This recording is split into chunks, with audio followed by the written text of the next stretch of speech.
Okay,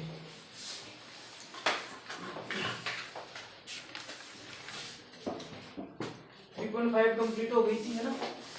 अब 3.6 पढ़ने से पहले अपने को बहुत सारी चीजें पढ़नी है। एलसीएम में पहले बता चुका, लेकिन आपके एचसीएफ निकालने के कितने टाइप है पहले अपन एचसीएफ पढ़ेंगे। अब जैसे ये टॉपिक डाल लो एचसीएफ।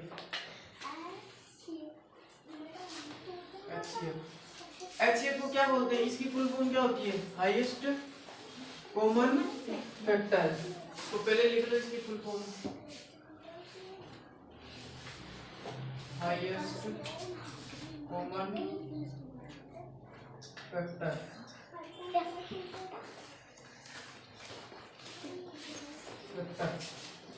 ये इसका फुल फॉर्म है, ठीक है। अब इसको एचसीएफ को हाईएस्ट कॉमन फैक्टर क्यों कहते हैं, क्यों कहते हैं इसको, इसलिए कहते हैं जैसे अपन किसी दो नंबर्स का, जैसे मेरे पास एक 15 है और एक 20 है, ठीक है, डन है। समझना है, अभी सिर्फ इतना लिख के छोड़ देना, हाईएस्ट कॉमन फैक्टर। ये नीचे वाला जो मैं अभी समझा रहा हूँ वो नहीं लिखना है आपको, सिर्फ समझना है। लिखवाना होगा तब मैं अलग से आपको बोलूंगा कि लिख लो, ठीक है। अभी तो ये इतना ही नोट करना है, ये नहीं नोट करना है, ये समझना है ओनली, ठीक है। देखो अगर मैं 15 के फैक्टर्स निकालूं, means highest common factor means factor निकालने हैं, यस और नो। तो 15 के फैक्टर्स निकालूं तो 5 मल्टीप्लाई बाय 3 होगा, डन है, डन। अगर मैं 20 के निकालूं तो कितना होगा, 5 multiply by 2 multiply by 2, 5 two जा 10 और 10 टू जा 20। अब इसमें जो है कॉमन क्या आ रहा है, 5। ये भले इसको हाईएस्ट मान लो या लीस्ट मान लो, है ना, हाईएस्ट मान लो या लीस्ट मान लो, लेकिन कॉमन फैक्टर एक ही आ रहा है 5। तो इसका एचसीएफ क्या हो जाता है 5, हाईएस्ट कॉमन फैक्टर, क्योंकि इसमें एक ही कॉमन ही एक ही आ रहा है, तो उसको हाईएस्ट मान लो या लीस्ट मान लो, 5 ही है, डन है, ठीक है। अभी इसका अगर मैं इन दोनों का अगर अपन एचसीएफ ऐसे निकालते हैं, कौन सा मेथड है एचसीएफ का, prime factorization, yes, prime factorization method. इसको इस मेथड से निकालूं तो मैं 3 से इसको डिवाइड करूंगा 15 को, तो 3 5 जा 15, 5 आई इस 5 को 5 से डिवाइड करूं तो इसके कैसे बनेगी, 3 मल्टीप्लाई बाय 5 इक्वल्स टू 15, ठीक है। जैसे अपन यहाँ पे निकाले थे फैक्टर, वो देखो ऐसे निकल गए, है ना, एक ही बात है। 20 का मैं निकालूंगा तो 2 से पहले करूंगा इसको, छोटे से चलते हैं पर, तो 10 आया, और 2 से करूंगा तो 5 आया, तो फिर 5 को 5 से ही करना पड़ेगा, तो 2 multiply by 2 multiply by 5 equals to 20। अपन ने यहाँ पे क्या निकाला था, यही तो निकाला था। अब इनमें कॉमन क्या आ रहा है 5, दोनों में 5 कॉमन आ रहा है, तो इसका एचसीएफ क्या हो गया 5। ये लो मैंने भी तो एचसीएफ 5 लिखा है। तो इस टाइप से या तो ऐसे फैक्टर निकालो या ऐसे निकालो, बात तो एक ही है, एक ही बात है। अपने को कॉमन लेना होता है कैसे भी करके उनके फैक्टर बना के, यस और नो। लेकिन इसमें कौन सा लेना होता है, हाईएस्ट, वो हाईएस्ट नंबर जो इन दोनों का क्या हो कॉमन है, ठीक है, डन है। आगे देखो, ऐसे अपन हाईएस्ट कॉमन फैक्टर निकालते हैं, मैंने आपको इसे बताया है। अब देखो आगे, हाईएस्ट कॉमन फैक्टर, ठीक है। अब इसमें क्या करते हैं अपन, इसमें एक तो मैंने आपको बता दिया, जैसे ऐसे करते हैं, एक तो फैक्टर निकालते हैं, ठीक है। और दूसरा मेथड एक और क्या है, अपने पास, जैसे अपने पास कितने मेथड होंगे, 4 हैं, लेकिन अपने 2 यूज होने वाले हैं, ठीक है। 3 यूज कर लेंगे ज्यादा से ज्यादा, लेकिन लास्ट वाला 4 जो है वो यूज नहीं होगा, ठीक है। देखो अपने पास कितने मेथड है, 4, लेकिन अपन लिखेंगे there are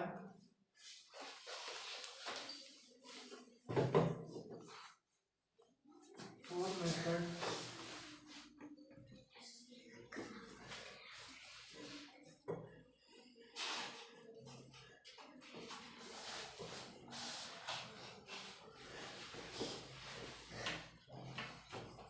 of finding HCF, ठीक है, अपना पहला कौन सा है, प्राइम फैक्टराइजेशन मेथड। इनको नोट करो, ये चीज नोट करनी है।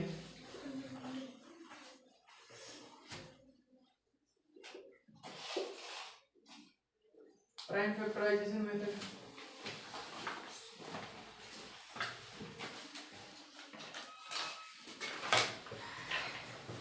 ठीक है, एक तो ये हो गया। सेकंड मेथड कौन सा होता है, यूजिंग कॉमन फैक्टर,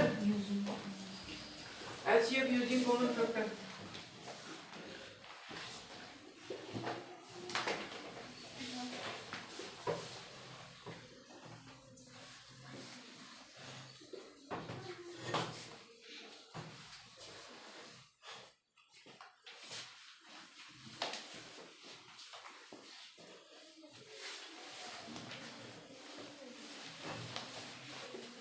और उनका कॉमन फैक्टर्स से ही उनको क्या करते हैं, डिवीजन करते हैं। तो ये मेथड तो अपने क्या नहीं होता, अपने यूज नहीं होता, लेकिन फिर भी आप नोट कर लो।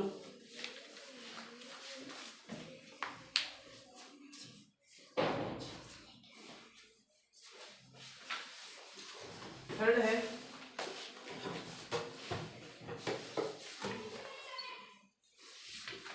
बी आई, ये बी है,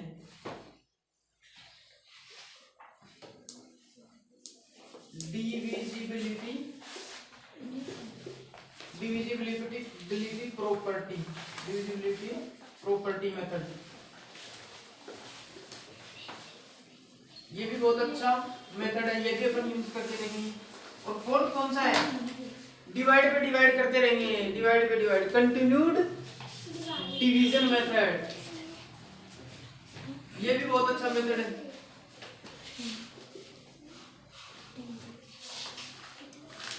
कंटिन्यूड डिवीजन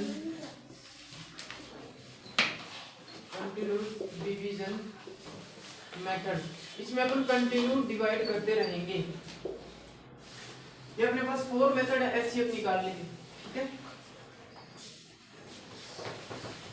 1 बाय 1 मेथड पे अपन करेंगे डिस्कस, पहले इस पे फिर इस पे भी करेंगे, लेकिन इसके एक में डिसएडवांटेज, सबसे बड़ा डिसएडवांटेज वो बताऊंगा आपको, क्या डिसएडवांटेज है इस मेथड का, इसलिए ये क्यों अपन यूज नहीं करते ये मेथड, इसका एक डिसएडवांटेज है। ये भी अपन कर सकते हैं, ये भी अपन हर एक क्वेश्चन में कर सकते हैं, ये भी हर एक क्वेश्चन पे कर सकते हैं, ये भी अप्लाई कर सकते हैं, फर्स्ट थर्ड और फोर्थ अप्लाई कर सकते हैं, लेकिन सेकंड हर क्वेश्चन पे अप्लाई नहीं होता। इसलिए इसका एक डिसएडवांटेज यही है कि हर एक क्वेश्चन पे अप्लाई नहीं हो सकता। पहले ये नोट करो, फिर इसका टॉपिक, ये हेडिंग इसका डालो, प्राइम फैक्टराइजेशन पहले ये समझेंगे, फिर ये समझेंगे, फिर ये लास्ट में सेकंड वाला डिस्कस करेंगे क्यों अपन इसका यूज नहीं करते। फिर मैं आपको विद एग्जांपल बताऊंगा कि इसका यूज इसलिए नहीं कर सकते, ठीक है। पहले ये नोट करो।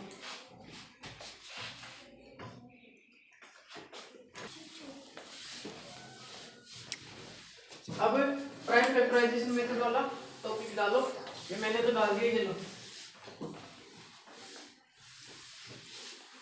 मैं इनको नीचे वालों को रब कर रहा हूँ, यही अपना टॉपिक है। फर्स्ट वाला डालो फिर से, प्राइम फैक्टराइजेशन मेथड, और इस अब डिस्कस करेंगे इसके बारे में, कैसे होगा, क्या होगा, क्या इसका कैसे इसको करेंगे अपन, क्या क्या स्टेप होंगे। देखो फर्स्ट है अपना प्राइम फैक्टराइजेशन मेथड, तो इससे कैसे करते हैं। मैंने क्वेश्चन लिया, जैसे एचसीएफ फाइंड आउट करना है अपने को, कोई भी 2 नंबर्स, जैसे मान लो कि अपन ने 2 नंबर्स ले लिए, 42 और 63, इनका अपने को इस वाले मेथड से, प्राइम फैक्टराइजेशन मेथड से एचसीएफ निकालना है, ठीक है। तो कैसे करेंगे, जैसे अपन ने पहले किया था वैसे ही करेंगे। 42 इधर ले लो, 63 डिवाइड करते रहो, ठीक है। डिवाइड 2 से हो जाएगा, 2 से हो जाएगा, 2 से डिवाइड करेंगे तो कितना आएगा 21। जैसे भैया इस 42 को 2 से डिवाइड करेंगे तो 2 2 जा 4, और यहाँ से 2 लिया तो 2 1 जा 2, कितना आया 21। तो ये 2 है, ये तो यहाँ पे, और ये 21 नीचे। अब ये जो 21 है ये 2 से नहीं हो पाएगा, लेकिन 3 से हो सकता है ना, 3 से, तो 3 से कर दो 21 को, 3 7 जा 21, तो ये 3 तो यहाँ और 7 यहाँ। अब जो 7 हो किसी दूसरे से नहीं हो सकता, सिवाय खुद के, तो 7 को 7 से ही कर दो।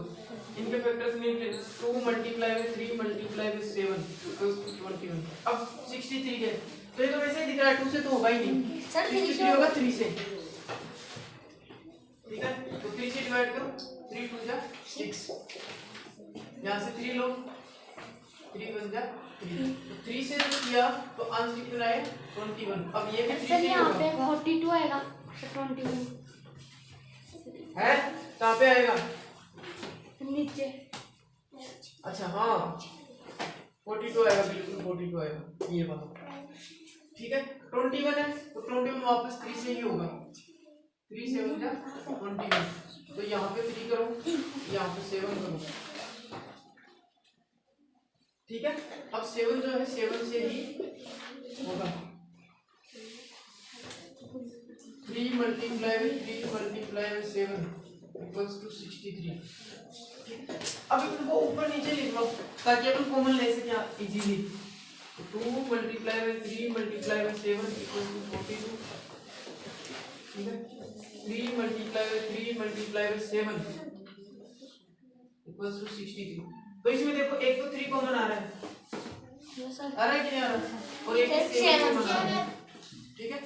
तो इसका यहाँ से एक 3 लेंगे और यहाँ से कॉमन वाले में से एक 7 लेंगे, तो 7 3 जा कितने होते हैं, इन दोनों को मल्टीप्लाई करेंगे तो कॉमन है 21, तो इनका एचसीएफ कितना आ गया 21, ये लो इनका एचसीएफ आ गया 21। डन है। एक तो अपने पास ये मेथड है,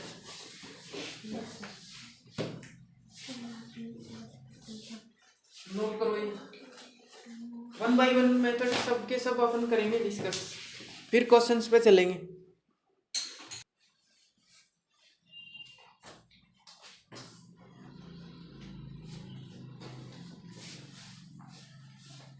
हाँ डिविजिबिलिटी प्रॉपर्टी, इसका नाम से पता चल रहा है, नाम से डिविजिबिलिटी प्रॉपर्टी, मतलब जो एचसीएफ आएगा ना, जो एचसीएफ आएगा, जैसे मान लो कि सी नंबर के एचसीएफ कितना कितना आया 8 आया, ठीक है। क्या आया, किसी 2 नंबर्स का एचसीएफ आया 8, अभी बाद में सुनोगे, पहले समझ लो कि इसका मीन्स क्या है। जैसे समझो कि 8 अगर कोई 2 नंबर्स का आपने एचसीएफ निकाला तो वो 8 आया, ठीक है। देन वो क्या है, 8 क्या है, हाईएस्ट कॉमन फैक्टर है, हाईएस्ट कॉमन फैक्टर, ठीक है। तो उसके लोवेस्ट, वो तो हाईएस्ट है, मतलब उससे ऊपर तो हो ही नहीं सकता, उससे ऊपर तो ये हाईएस्ट कॉमन फैक्टर मींस क्या होता है, हाईएस्ट, सबसे बड़े से बड़ा कॉमन फैक्टर वही है, उससे बड़ा नहीं हो सकता कोई कॉमन फैक्टर, ठीक है। लेकिन उससे छोटे तो हो सकते हैं ना, और अरे उससे छोटे तो पॉसिबल है होना। जैसे अगर 8 है, किसी 2 नंबर्स का एचसीएफ 8 है, तो उसके एचसीएफ 4 और 2 नहीं हो सकते क्या, हो सकते हैं। तो यही तो डिविजिबिलिटी प्रॉपर्टी एंड एचसीएफ यही बताएगा अपने को कि अगर 8 किसी का एचसीएफ है तो 4 और 2 क्यों नहीं हो सकते, क्योंकि इसके ये क्या है, फैक्टर है, 8 के फैक्टर ना 4 और 2, 4 2 जा 8, तो इसके फैक्टर भी उस दोनों नंबर्स के एचसीएफ हो सकते हैं। ये जो अपना आएगा आगे ये यही बताएगा अपने को, ठीक है। तो इसका शॉर्टकट में कैसे करेंगे देखना, अगर अपने पास दोनों नजदीक की नंबर्स मिल जाए तो। जैसे एक क्वेश्चन लेता हूं मैं, एचसीएफ निकालना है अपने को 411 एंड 417, डन है इतना, डन है। तो इस प्रॉपर्टी, इस वाले प्रॉपर्टी से अपने को, इस वाले मेथड से अगर अपने को इनका एचसीएफ निकालना है ना, इस वाले मेथड से, तो डायरेक्ट क्या कर दो, डिफरेंस निकालो। तो पहले इसका आप ऐसा करो, इसका कुछ थोड़ा सा थ्योरी में लिखो कि क्या मेथड है ये, ठीक है। थ्योरी में लिखो थ्योरी में थोड़ा सा इसके बारे में, पहले क्वेश्चन मत लिखना, फिर रहने दो, फिर थ्योरी लिखो थोड़ा सा।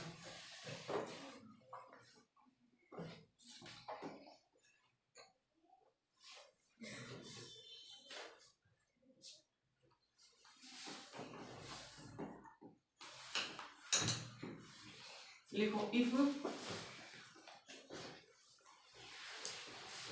if any two numbers are divisible by a number, means मैं कह रहा हूं इफ एनी, यदि कोई दो नंबर्स किसी एक नंबर से डिविजिबल है, मीन्स 12 है और 16, 12 और 16 ये 4 से डिविजिबल है, 4 से डिवाइड हो जाएंगे। तो मैं यही कह रहा हूं if any two numbers are divisible by a number, यदि कोई टू नंबर्स एक नंबर से डिविजिबल हैं, ठीक है, then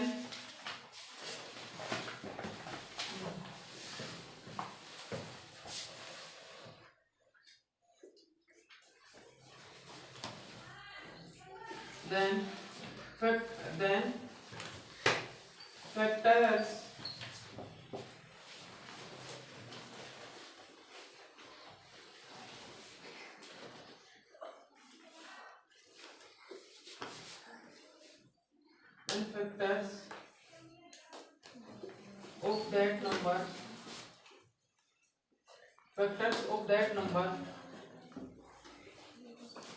also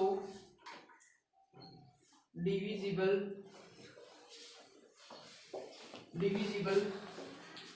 by those two numbers, तो उनके फैक्टर्स भी उन दोनों नंबर से क्या हो, उसके फैक्टर्स भी क्या होंगे, डिविजिबल होंगे। ये मैंने चीज आपको समझा दी। मींस अगर ये दोनों 12 और 16 4 से डिविजिबल हो, तो क्या ये 2 से डिविजिबल नहीं है क्या दोनों? Yes sir. 2 multiply by 2 means 4 के फैक्टर, तो 2 से मल्टीप्लाई डिविजिबल नहीं है क्या, है ना? तो मैं यही लिखा है मैंने कि यदि इफ एनी टू नंबर्स, यदि कोई दो numbers are divisible by a number, divisible है किसी एक नंबर से, means any two numbers divisible है किसी एक नंबर से, 4 से मान लो कि ये दोनों नंबर डिविजिबल है, देन मैंने देन दो बार लिख दिया,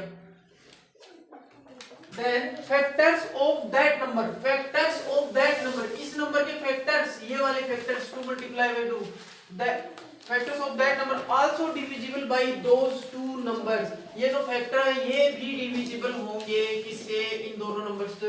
अप्लाई हो रहा है ना ऐसा, मैंने ऐसा ही लिखा है। आ गया अच्छे से समझ में, क्लियर है? नोट करो।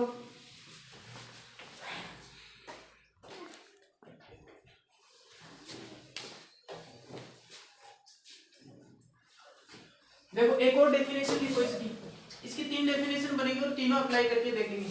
एक तो मैंने अप्लाई करके बता ही दिया आपको, ठीक है। अब देखो second, if two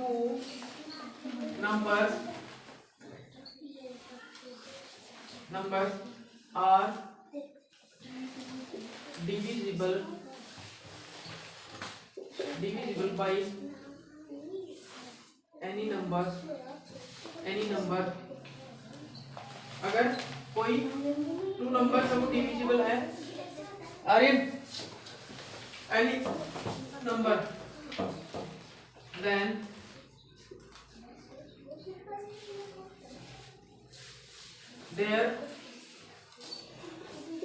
their sum and difference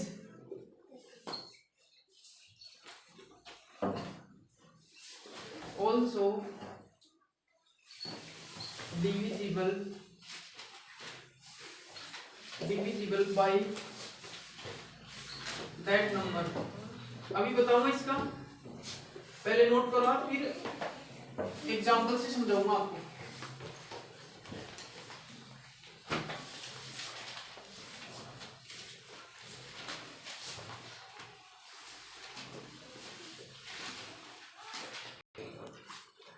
देखो इसका मैं समझाता हूँ आपको।